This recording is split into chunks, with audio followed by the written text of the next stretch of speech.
This is my first YouTube video. I'm going to show how to make this box made specifically for an engagement ring, and I think it came out pretty good.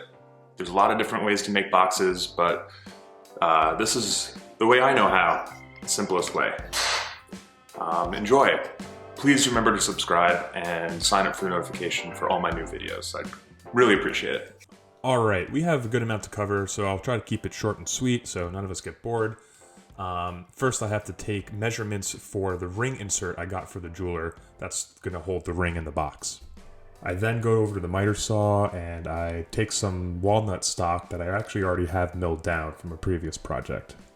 The stock I have is a little too thick, so I'm going to re-saw it a couple of times to get pieces that are made for a box, you know? You don't want to go too thick because that's just crazy. I mean, you could go thick, but you don't want a box that's too thick. No thanks.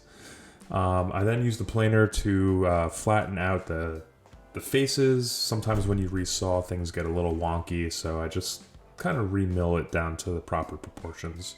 And I'm looking about a 3/8 of an inch for my box size.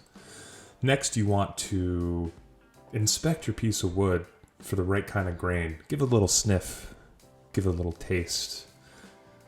Walnut tastes good, just so you guys know. Also smells good. Then I set up my table saw and I rip a few pieces that are going to be the height of the box, full dimensions. I then set my fence and my blade to put a groove into my box.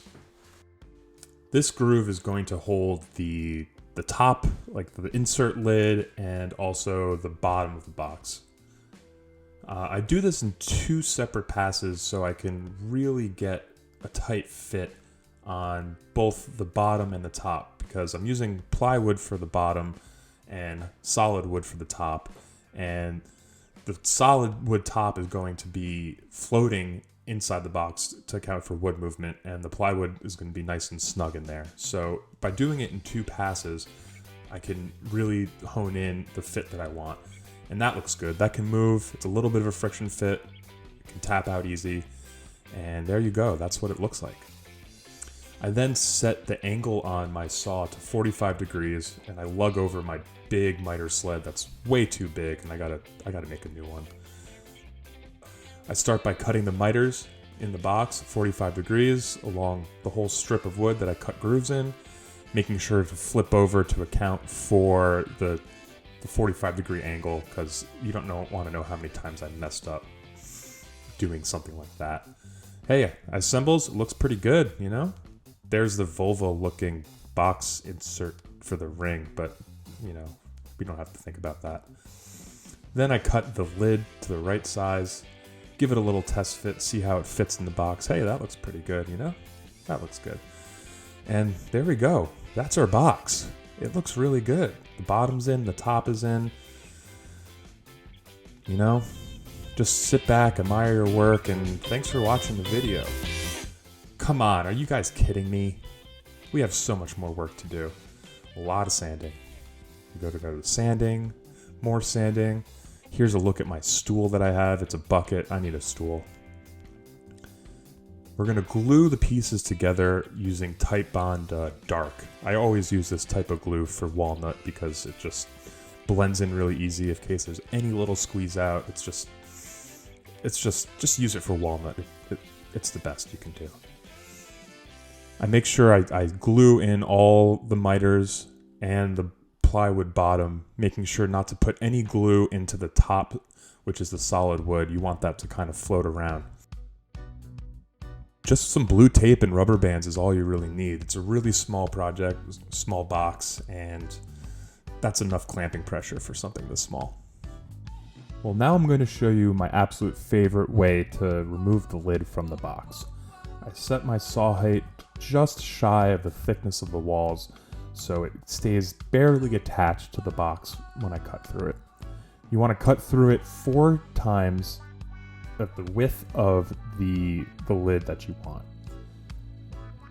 By leaving a little bit on, it makes a very safe cut, and all you need to do is take a marking knife or a chisel or something, and that thing will just slice right off. And after a little bit of cleanup, this is what you got. Nice lid that matches the grain to your box, and there you go.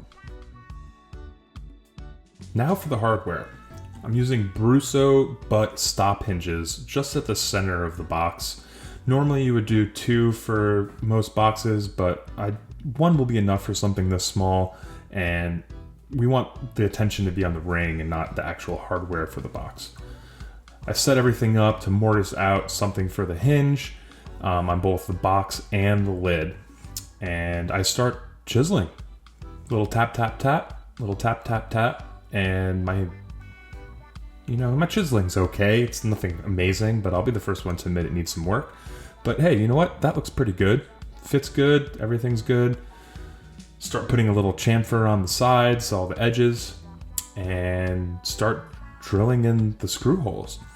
With Brusso screws, they're brass, and they come with this steel screw that you need to put the threads in because brass screws are very soft, and you don't want to break a screw in there when you're putting it in for the first time. That would just really, really suck.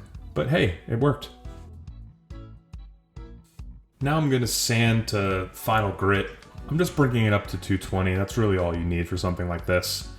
Start sanding away, making sure you don't over sand the edges because you want everything to close with a nice seam. And here's where Trevor is being a complete dingus because he forgot to record drilling the holes for the magnets. But basically just a Forstner bit in the middle of the box and the lid, and boom, you can put your magnets right in there. Now I'm just taking some mineral spirits to get all the dust off. There you go, looks kind of dusty. And for this project, I'm using tried and true Danish oil, and you just very, very lightly apply a coat, getting in all the nooks and crannies. I end up using 3 coats, using some steel wool in between, reattach the hardware, and let it cure, and we have our box. There it is. Oh, there's the ring. There's the money shot. That's what everyone was waiting for, right? Well, that's how you make a box, or one of the ways to make a box. I hope you guys liked it. Please remember to subscribe, and I hope she says yes.